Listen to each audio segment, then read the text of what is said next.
Swimming with Allocators, the concept of the podcast is that VCs should shut their mouths and let the LPs talk.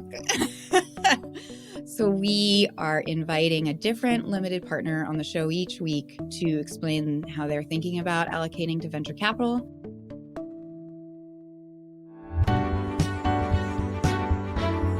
You are listening to The Sure Shot Entrepreneur,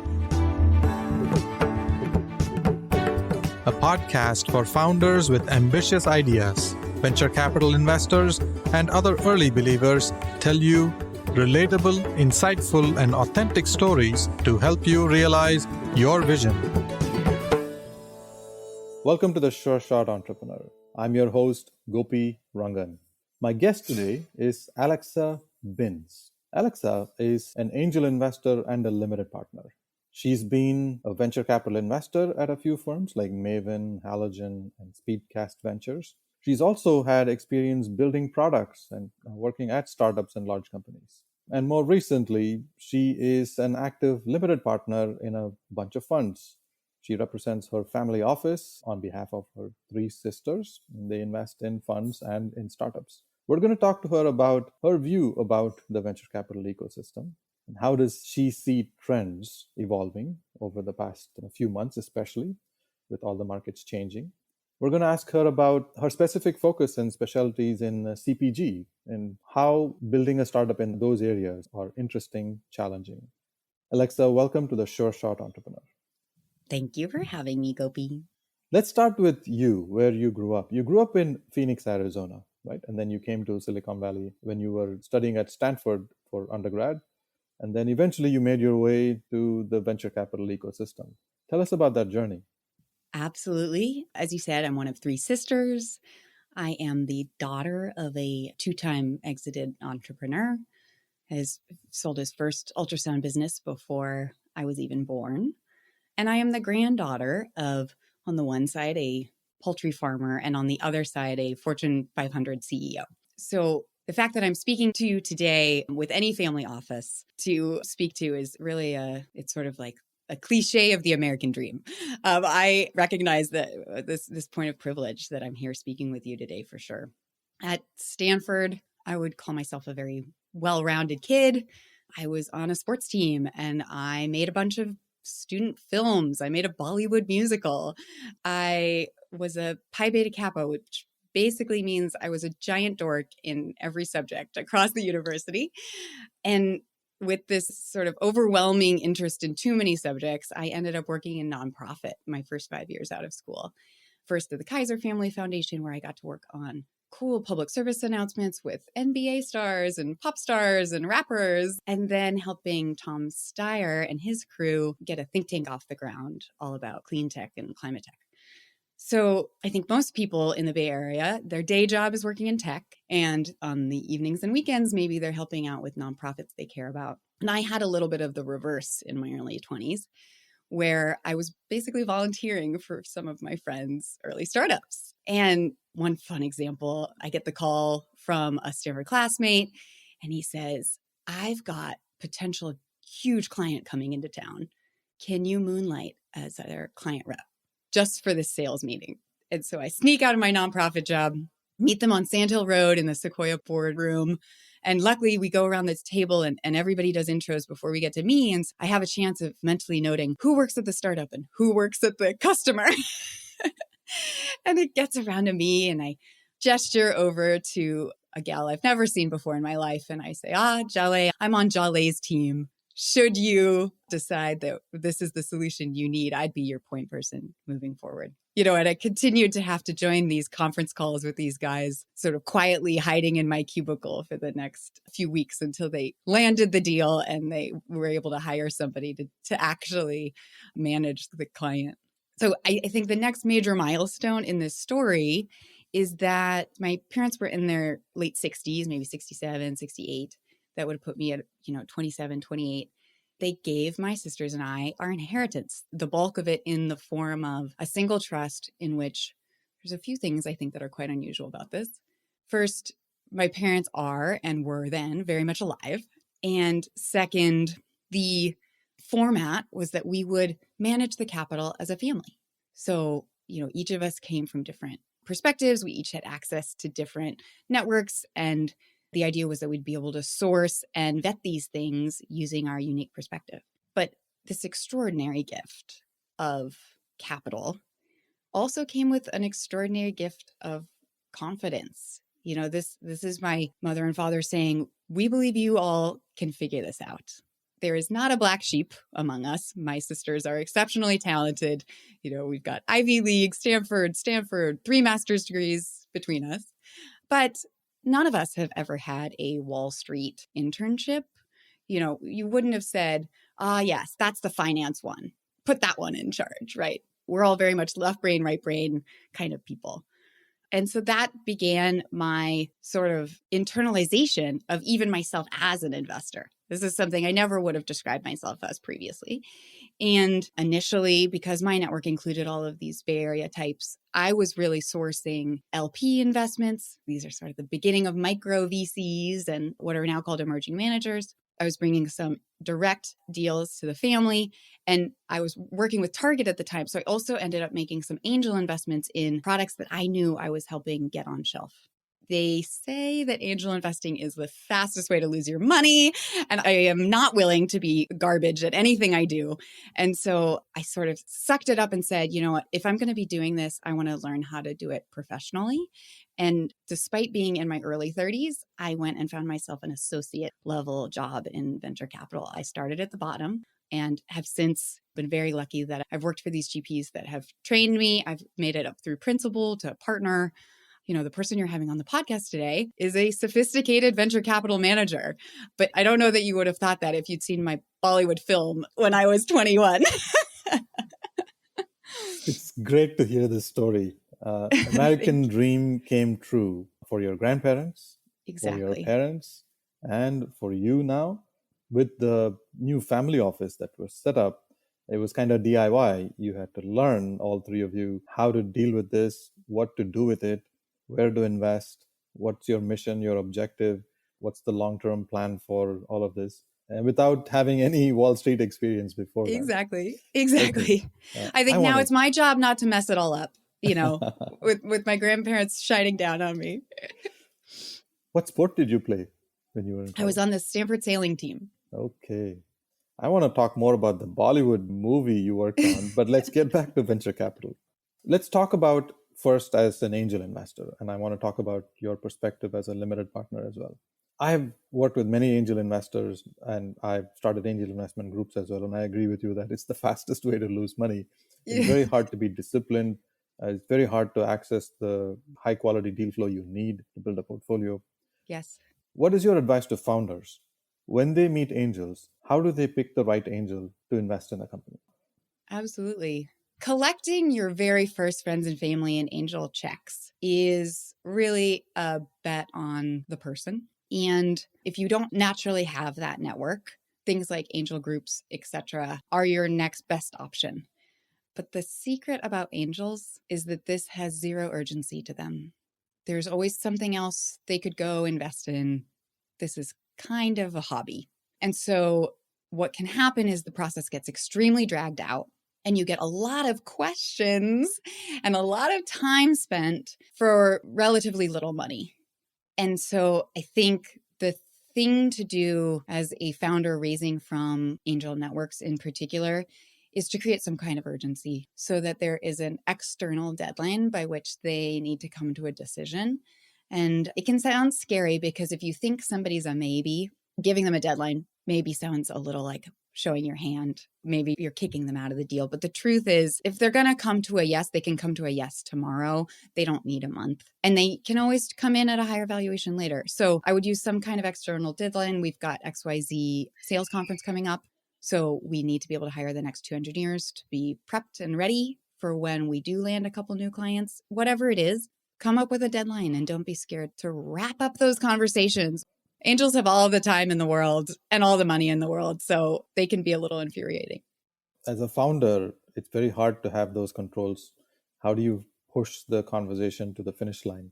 And unless you do that, angels don't have the urgency to make any decision. So they might take the time. So it will be very helpful if the founders can be mindful of the fact that there has to be a plan to get the angel to sign and close and wire the money. Yeah. The angels want to feel like they've gotten in on something hot and great. So give them that FOMO a little bit. I would say this advice is suitable for venture capital investors as well when they meet limited partners. And limited partners are notoriously slow in making decisions. They don't have any urgency. If you think that angels don't have any urgency to invest in a startup, LPs rarely have urgency to make any decisions. Absolutely. And if you Yeah. really push them hard, the answer is no. Mm-hmm. So, how do you balance the decision making process and making sure that you actually get them through the finish line? Yeah. With an angel, truly the investments really only make economic or financial sense if you're getting in early.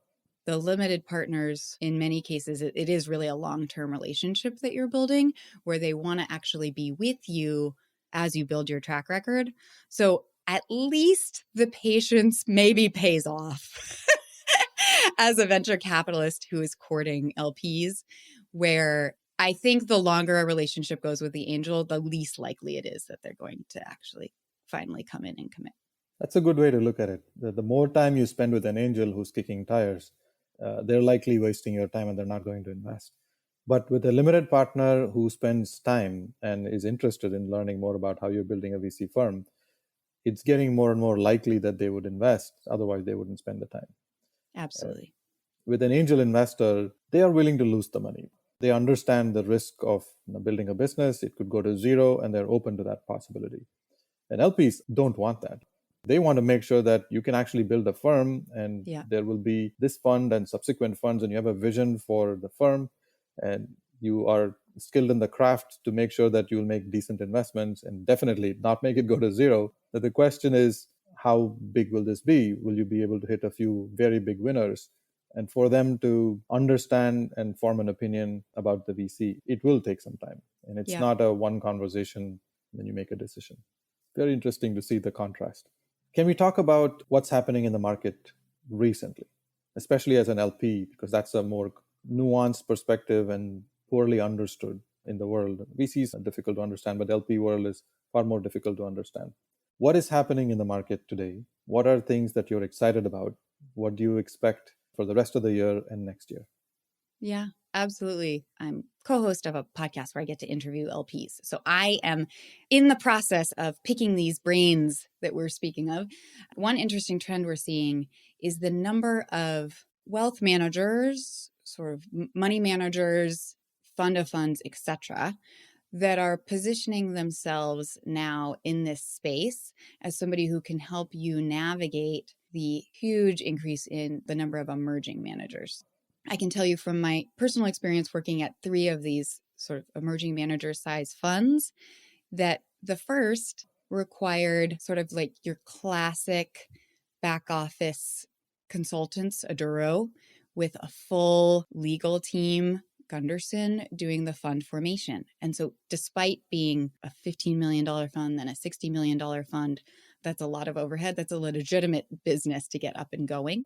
Today, you can start a VC fund on a platform like AngelList or Passthrough or using Carta as your back office, which really allow people to operationally get a fund up and running so much faster. So, this explosion of emerging managers, people who are VCs who have maybe a $10 million fund, a $20 million fund, a $30 million fund, has created an opportunity for people who haven't necessarily had access to a winning strategy. Traditionally, the idea was if you weren't in the brand name funds, there was no real upside in venture, and therefore you were better off not participating. But this new emerging class, the argument is that you still have a chance if you're selecting the right emerging managers, you still have the opportunity of a 5 to 8x, as opposed to the more established managers where you're looking at maybe a 3x and you probably can't even get in. So that's the main trend I'm seeing is a lot of people are selling this new kind of product, which is almost a manager selection layer where they are going to interview the 1,000 up and coming emerging managers who are raising fund 1, fund 2, and help you get access to those select few who are going to have really exponentially remarkable returns. There was a time through the 90s and through the early 2000s when there may be like a total volume of 100 to 200 VC firms that really mattered. If you paid attention to the top 20, 30% of them, you got pretty good coverage of the sector. Now there are hundreds of VC firms and so many of them, especially at the pre-seed, seed stage investing. And it's very hard to keep track, very hard to even know all of them. It's impossible to tell who's at the top 20, 30% because they all are young, and by the time they figure out and establish a track record, fund 5, fund 6, they're ready to retire. So Yeah. uh, that's not the traditional way as an LP to wait for performance and everything to come through and then start investing. It's too late. So if you want to access high returns in venture capital as an LP, you have to learn a new art of sifting through lots and lots of emerging managers and picking a few strategic investment theses that you align with, and then get into fund 1, fund 2 of some of these emerging managers. And that's very hard to do. Yeah. I do think the explosion in emerging managers is great news for founders who are fundraising because there are hundreds more people for you to go pitch. Yes. So, what uh, questions do you ask emerging managers, especially in the first few meetings, where you're deciding whether you want to spend time with this emerging manager, even before, well before making investment decisions? What are some yeah. things that get you excited? I think I'm lucky that I'm in this unique position that I've done the job. And so I can look for basically anywhere where I think somebody's got a better edge than I do, particular element, right? LPs talk a lot about 3 S's, assessing managers on their ability to source, their ability to select of the founders they're meeting, and then support or stewardship. So I'm looking for emerging managers who have something there that I know like is golden that I don't necessarily have, right? And I'm sure Yuri wouldn't mind me tooting his horn a little bit. He's a great example of somebody where I said, guys, this Wayfinder, he's doing something I'm not able to do. He had been an advisor to YC specifically for founders on their initial pilots and was raising his first fund with the idea that he would continue to source from YC, but he also has this network of repeat YC founder VCs. And they come to him early on because they know he's going to help them get from seed to Series A successfully because that early traction. And I'm mostly a consumer tech investor. So he's also focused on areas that I see exploding, where those deals aren't the kinds of deals I'm going to be able to support or steward in a way that he really can. So I think that's kind of my unique approach is where do I see somebody who's like, frankly, got a chance of beating me or getting me access to something that I think is really sweet. When I texted a couple YC founders to ask about Yuri, it was like most helpful advisor that I had at YC. Which part is more important for you? Access, or is it screening, selection, or is it support, stewardship? I think because there are so many emerging managers, what I've come to see is that there's 15 people working on any given business idea. And what you'll realize once the press releases start coming out is, oh, there was a really A+ team that these guys never got to vet. There was only one echelon of people who even knew about the A+ team working on building this kind of product. And so I think sourcing theoretically becomes irrelevant once we have AI, et cetera. If you're an investor, for example, in the Series B or C, there's a known universe of deals. And so at that point, you're literally just tracking, waiting for people to be ready for you to come in at B. But pre-seed, seed, historically, there's no known universe. There's no known database. And people sort of say, oh, well, that's going to go the way of the dodo. But I do think if you're investing in the second best team or the third best team working on a problem, that's still a sourcing issue. And so something like Yuri, who's seeing teams that are up to YC standards, I think is good signal to me that he's going to see some of the best teams working on a problem. Now, sourcing is always a challenge for any investor, even all the way to later stages. But sourcing is definitely a challenge at the earliest stages because there's so much noise at the earliest stages. And how do you find the right founders to back? And like you said, are they the best in that category? you're going to make one bet in that category. You're not going to be able to invest in others, even if you meet them later. How do you know, without having met everybody, that this is the best team, Yeah. including future teams that might come in that Hmm. space? Yeah. The selection process is especially challenging at the earlier stages because there's not much data available. There's not much information about the companies. They sometimes have barely a slide deck and some ideas on concepts. They may have not even have written the first line of code. What kind of due diligence can you do? What kind of information can you go after to evaluate them? And that's very hard to do. At later stages, you have something, may not be perfect, but you have something to go with. It's very difficult. And adding value is also very difficult. Supporting them, they have so many challenges in the beginning. In some ways, these are simple type A challenges, but the answers to those challenges changes the course of the business. So you have to be very careful about how to advise them. What do you do to make sure that they can unleash potential and they're not just following your advice? And it's a complicated world when it comes to investing at early stage startups. I can see how all of these three things are important. And depending on the firm, you focus on one more than the other. Yeah. And I think for folks who are interested in doing venture capital themselves or angel investing, those qualitative skills are highly valuable in this nebulous sort of pre-seed seed stage. If you're a quant, you're going to be much happier in the late stage where there's a lot of data to dig into and you're able to compare more apples to apples. I think part of why I'm able to thrive in the pre-seed and seed stage is that I do have this much more sort of like Renaissance humanities kind of background where I think it makes actually some really analytical people quite uncomfortable. Yeah. And the LPs tend to be far more quantitative people. They are filling in their spreadsheets with the major KPIs of, how each fund is doing, how each fund is tracking on their marks. I want to talk to you about some of your favorite topics, like investing in female founders, for example. The good thing about the recent trends in venture capital, with more emerging managers coming in, is more diverse founders get funded because there are new types of VCs you can raise money from. And that includes ignored parts of the population, which female founders are a big portion of that. They don't get funded as often. Do you think we've solved the problem, or do you feel like we're just beginning to solve the problem, or is it going in the right direction where the best founders are getting funded by the best VCs? What's happening? I love that that's the framing for that question.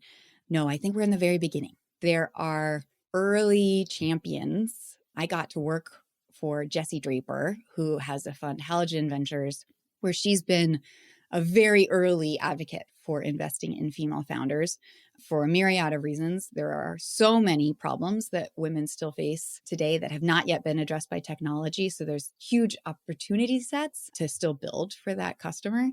I think we are so early, however. So I call this Kamala Harris territory. We haven't yet had a female president. We've just barely had a female VP. And so for female founders out there, you're a pioneer.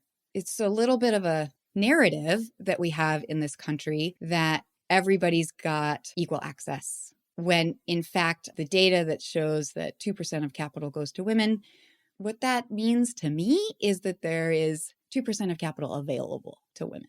And so if you are getting going, I think there's a couple things that, just given where we are today, the reality of the system, can be really helpful. I think one, we have a lot more young women graduating with technical degrees. If you look at the requirements to be a YC founder team, they are looking for technical talent. They want technical founders. And so the Bay Area in particular just has a bias for founder teams with technical talent. And we're going to see lots more women who fit the mold that VCs are looking for to invest in. I think that's one thing that's really in our favor.